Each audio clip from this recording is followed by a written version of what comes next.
This is the American Dream, Dustin Rhodes, son of a plumber, daddy, and you're listening to the Bob Culture Podcast.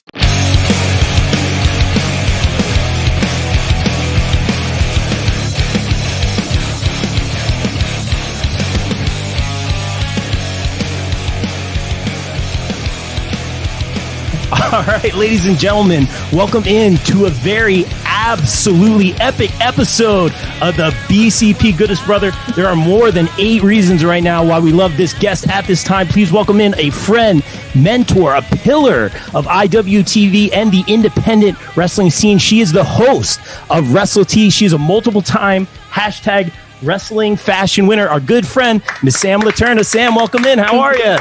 We're not worthy. I'm doing very well. I don't think I'm living up to my fashion icon status right now. Just got back from the gym, but I appreciate that. I'm flattered and I'm excited to be on.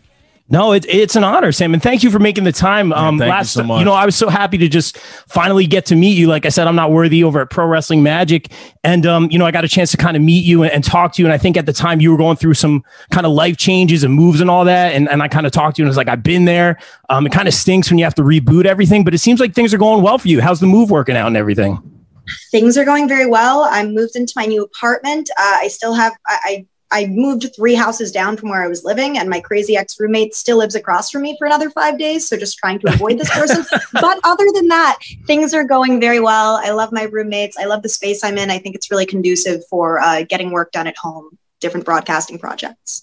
That's awesome. Yeah, I'm stuck with my crazy roommate, but it's so far so good. He's not sick of me yet, so we're good. And I did want to talk to you about this. You've been very public about this. You posted it on Twitter, I think, a while ago, with everything going on in the world. You can no comment on this one, but I believe you posted that you did get let go from your job, but your boss was very encouraging, like you're going to go very far in this business, which I've always said to you, Sam. Like, how has that been for you? Like making that adjustment? It's been such a weird couple of years.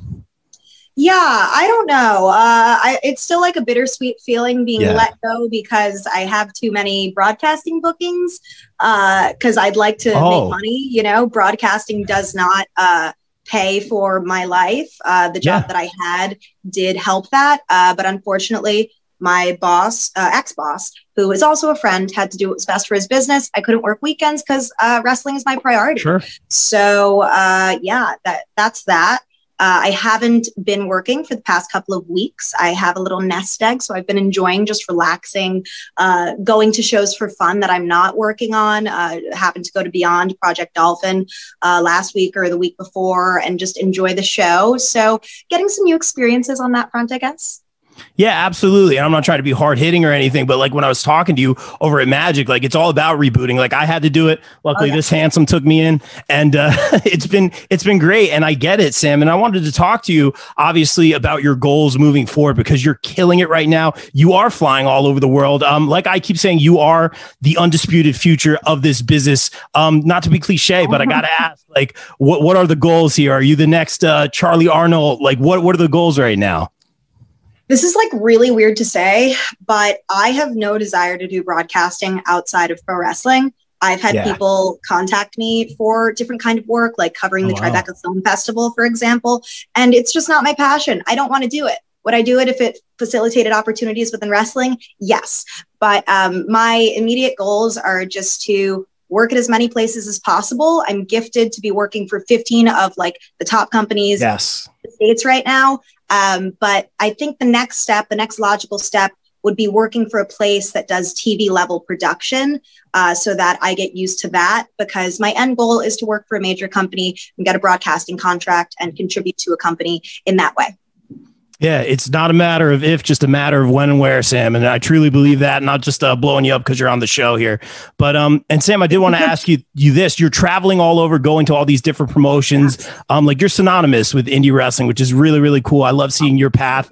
And I remember going to Wrestling Magic and meeting you, and you were great. Everyone was really great. But Nunez is texting me when I'm there, and I've worked with some of these people, and I've been in some of these locker rooms, but never in Magic's locker room. And everyone was great.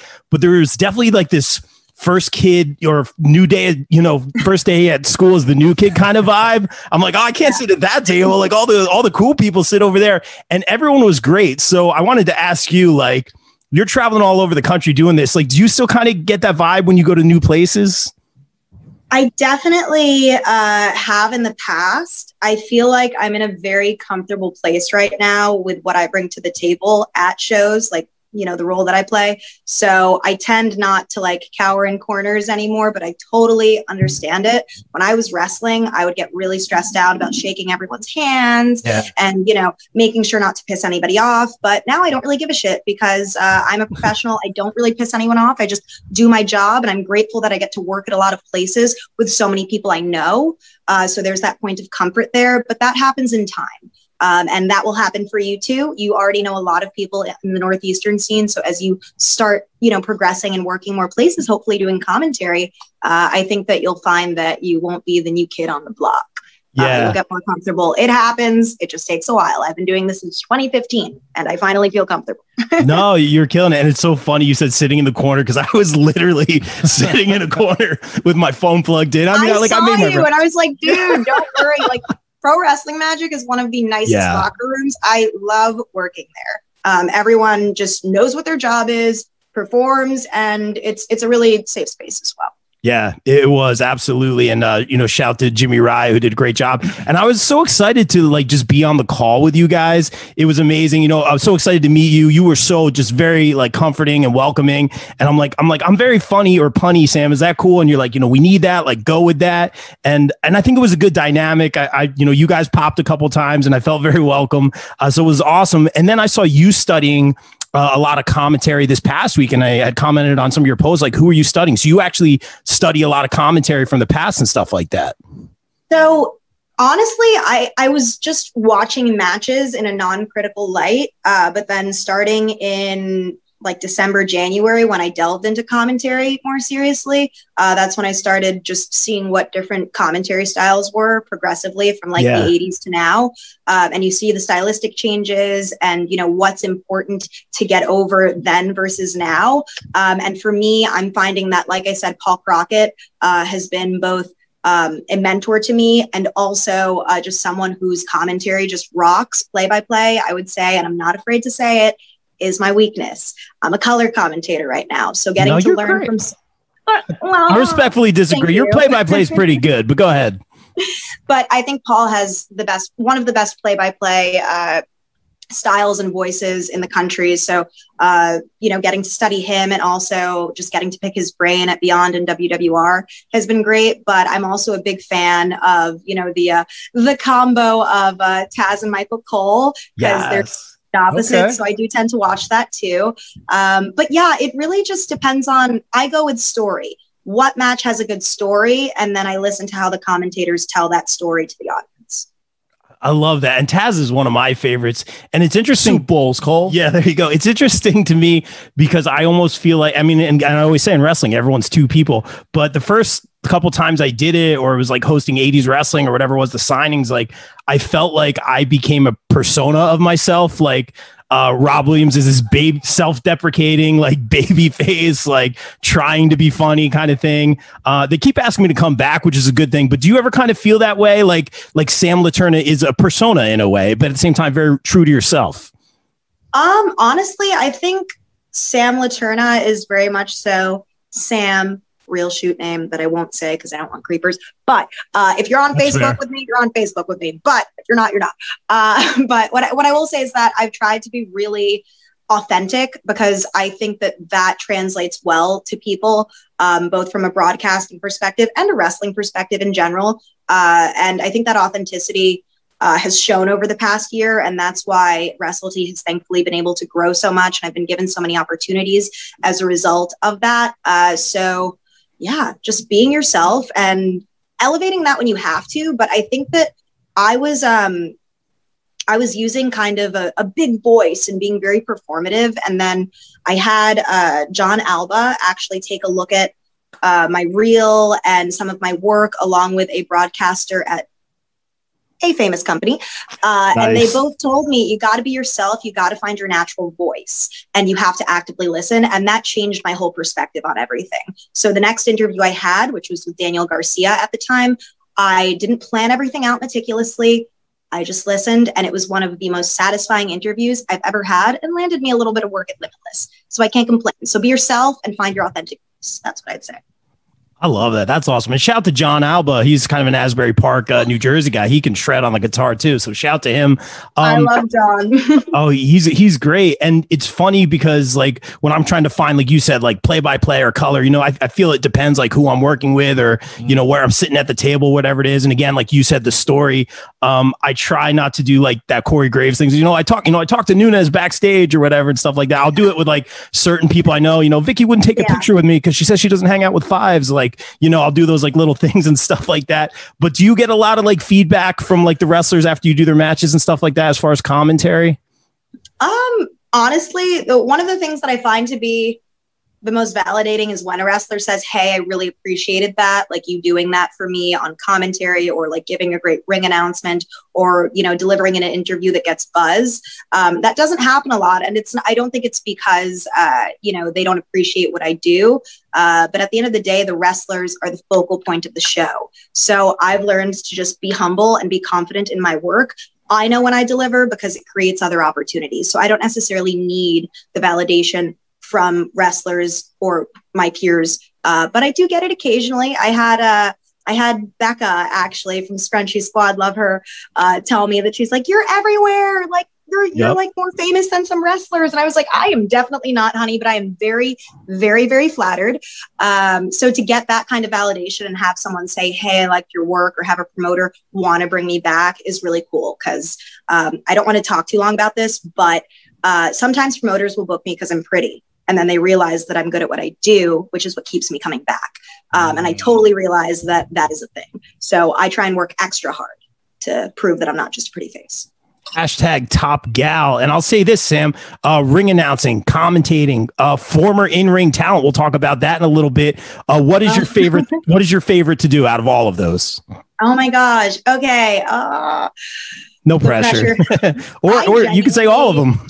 I mean, I have a definite order, but okay. I will say it like this. I enjoy interviewing the most, but I think it's because it's what I'm most comfortable with at this moment in time.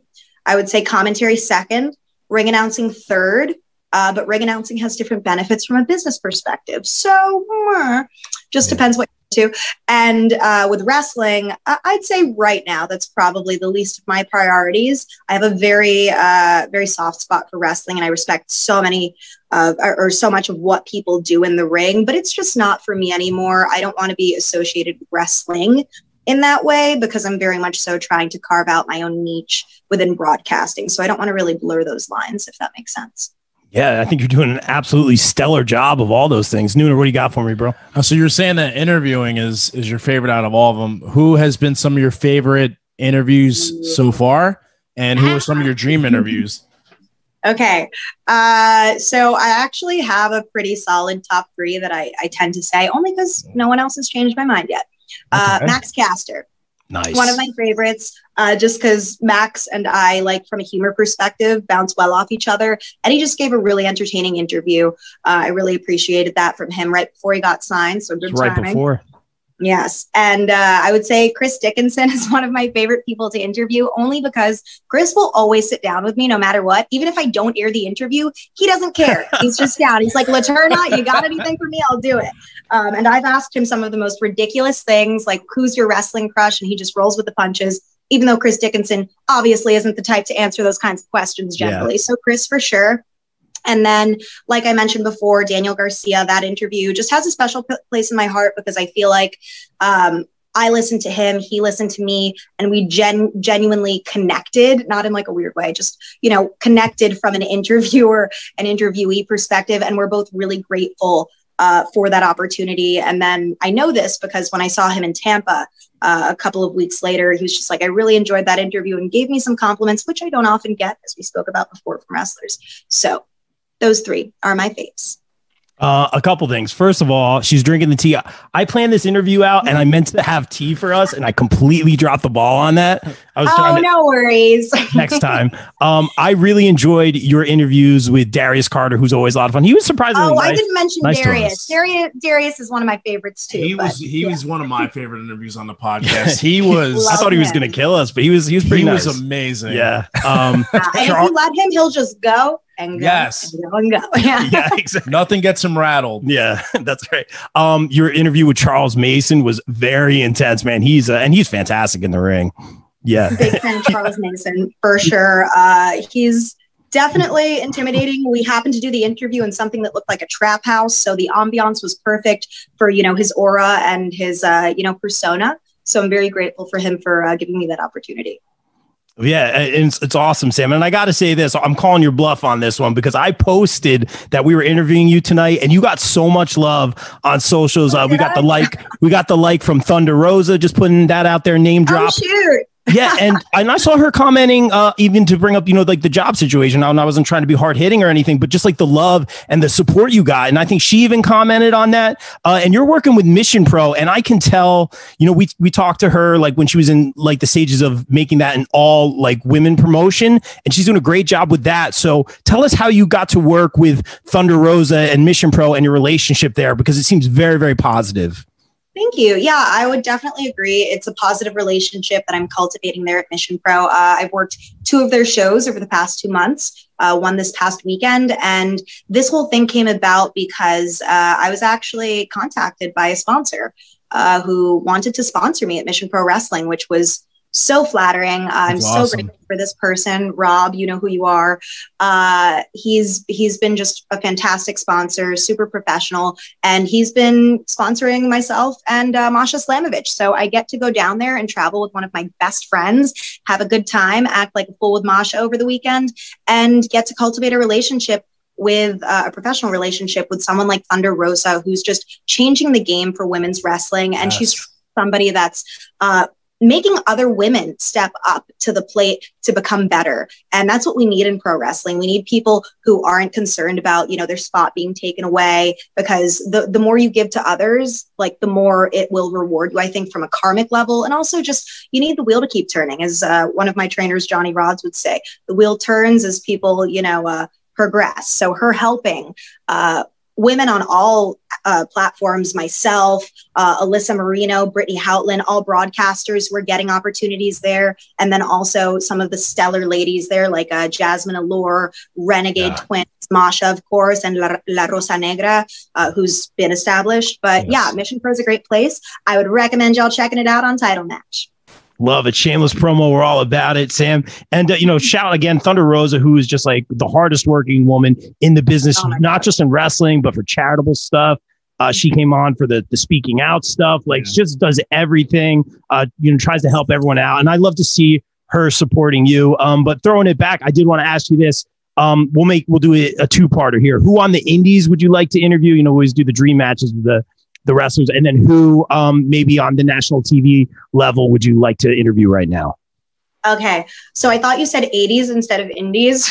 Oh, I mean, you could go 80s if you want. Yeah, whatever you want. No, I'm good. Indies that I want to interview right now. I've wanted to interview Lindsay Snow for a while before her injury, just because I think she's such a polarizing figure, legitimate ass. Also, I'm going to call it out because I want an interview with both of these people, Mance Warner and Matt Justice. Mance always dodges me, not in a bad way. I just think he might be a little shy outside of the ring. And Matt Justice, who I have spoken to about getting an interview. We just haven't been at the same place, but I hope that happens soon, because I think he's such a renegade in the world of pro wrestling. He reminds me of like a 70s, 80s wrestler with his attitude and his mentality. So I just want to pick his brain. And I'd say like television caliber people, always on my list is Randy Orton. It would be an absolute honor. I have so much respect for what he does and all that he's been through and overcome. And I do want to interview Thunder Rosa. I think that might be definitely possible. Ooh. And you know what? It would be really cool to get a full-length interview with Jon Moxley. I have not had the opportunity to. Ooh. I did a small bit for IWTV. I saw that. Yeah. So just getting to do that on my platform, Wrestle Tea, would be fantastic. Very, very cool. Nuna, what you got?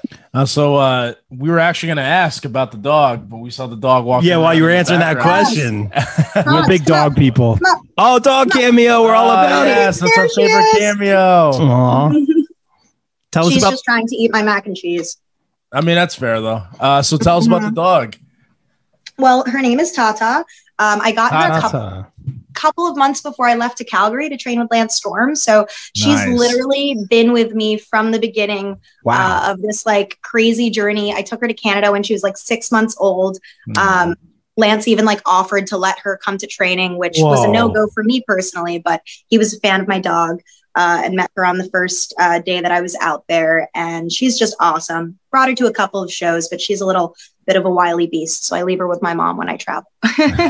Oh, that's amazing. We love dogs. I want to rescue some poor soul at some point for sure. But you knew we were going to bring it up. You mentioned it, Bill, when you were on the predictions panel with us. Bill's like, "What, you trained with Lance?" So this is initially why we wanted to interview you way back when, and it was so good to finally get to meet you. But let's talk about it. What made you decide to become a wrestler at first, and then obviously getting to train with the likes of a Lance Storm? Tell us about that. Well, I think that the idea of becoming a wrestler had like been in my mind since I was like 12 or 13 and kind of got smart to certain backstage aspects of the pro wrestling industry. Cause I'm one of those people who, well, anyway, I won't get into it. I believed the authenticity of wrestling for quite some time. Let's just say that. So I initially began training in 2015 with Johnny Rods in Brooklyn, New York, Gleason's Gym, World of Unpredictable Wrestling, gotta plug them. And I had kind of been going through a rough time in college. It was a big transitional period for me, and I wound up moving back to New York City. So I figured, now or never, this is the time to pursue this. I'd been a fan of wrestling for like, at that point, since I was 7 years old. And it's always something that was in the back of my mind. And I met Johnny, met Masha Slamovich there, and began training for a year there. And I learned my basics, but I felt like I reached a plateau in terms of the training that I got, like with myself. I felt like I needed someone to help me step up my game. And I had heard so many good things about Lance Storm's school, and obviously watched Lance Storm growing up. So I did some research. It's a very pricey school to attend. So I saved about $10,000, I kid you not, to not only go to the school, not be able to work during that time, and just fully focus on the lifestyle there, which was a blessing. And to this date, like the single greatest experience of my life, because aside from wrestling training, Lance is such a good person, and you don't often find true role models in wrestling. And even when I stopped wrestling because of injuries, and I just have a soft skull, lots of concussions, Lance was very supportive of me the whole time, and he still is. Whenever I have like an opportunity I have to ask him about, or, just something I want to bounce off him, he always, gives me what he can, even though he's like, I'm not a broadcaster, but I'll give you my opinion of how this should go.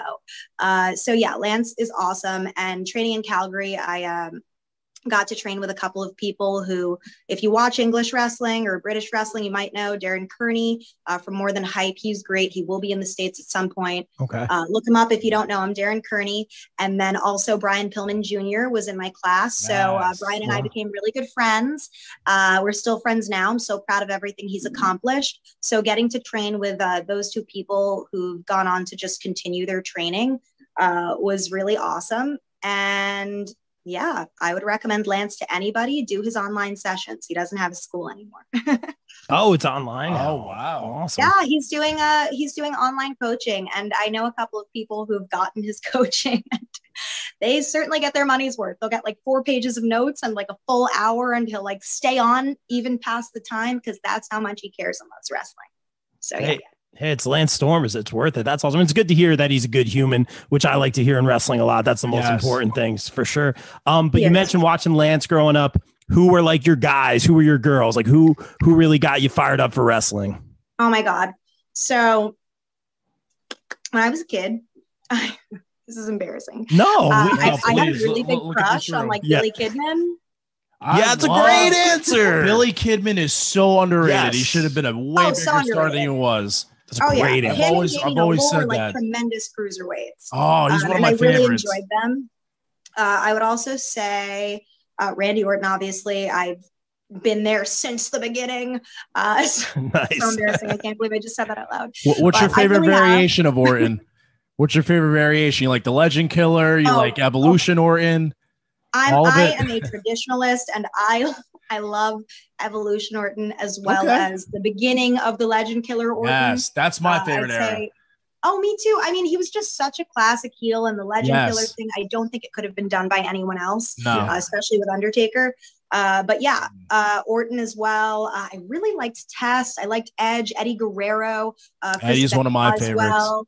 And I really, as a faction, Evolution really like cemented wrestling in for me. I've got to say, I know that some people don't think wrestling after 2001 is cool, but hey, I'm 26 and that's when I started watching. Since then, I've watched 70s, 80s, 90s wrestling, all that good stuff. But those are people that definitely influenced my interest in wrestling. And then as far as the ladies go, Lita all the way, Trish Stratus, of course. And then later on, I guess, I was a fan of Beth Phoenix as well. So good. Great answer.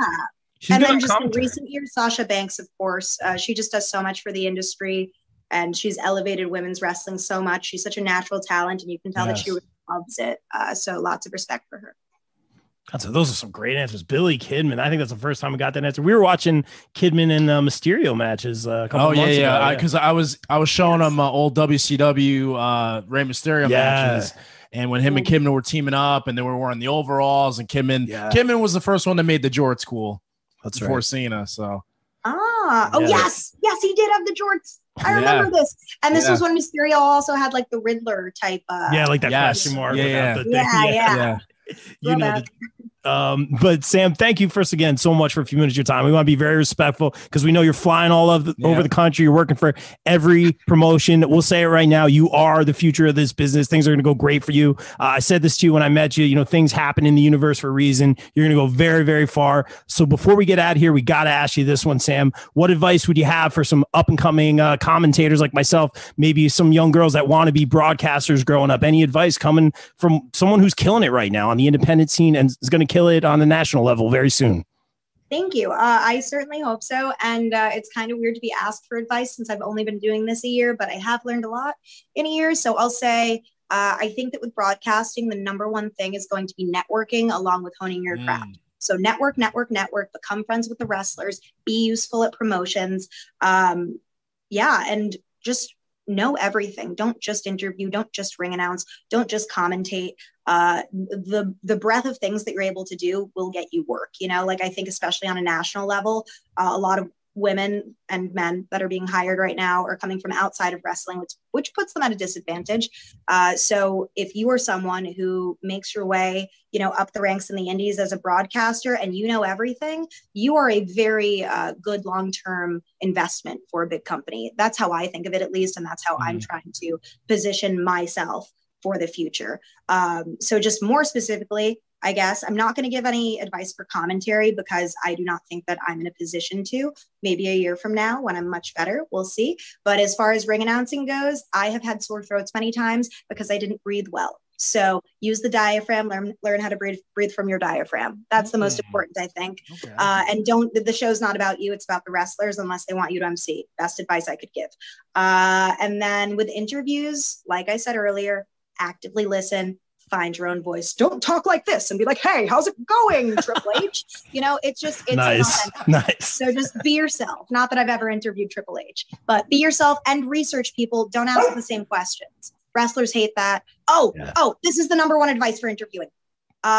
If you're going to do an interview, I think that it should be 15 to 20 minutes. That's what I think. Only because I've heard wrestlers that are friends of mine tell me, if it wasn't you, Sam, I wouldn't want to do it. That's all I'm going to say. I know that you're good at what you do and you can get away with doing it for half an hour or more, but a lot of people can't. So yeah, I would say if you're starting out, 15 to 20 minutes. People have short attention spans. So do wrestlers. So do we. I think people just feel bad for us, but I appreciate it, Sam. And thank you for making the time. This really is an honor. So I hope to work with you again. Stay safe and just continue success moving forward. We know you'll kill it. Thank you. Hope to see you at Magic. And Nunez, if we meet in person or if you're at a show I'm at, come say hi. I'd love to meet you. Yes, definitely will. That's awesome. Thanks, Sam. Keep killing it. And guys, like we always say here on the BCP, everyone stay safe, stay positive, take care of each other. We're out. Peace. Bye.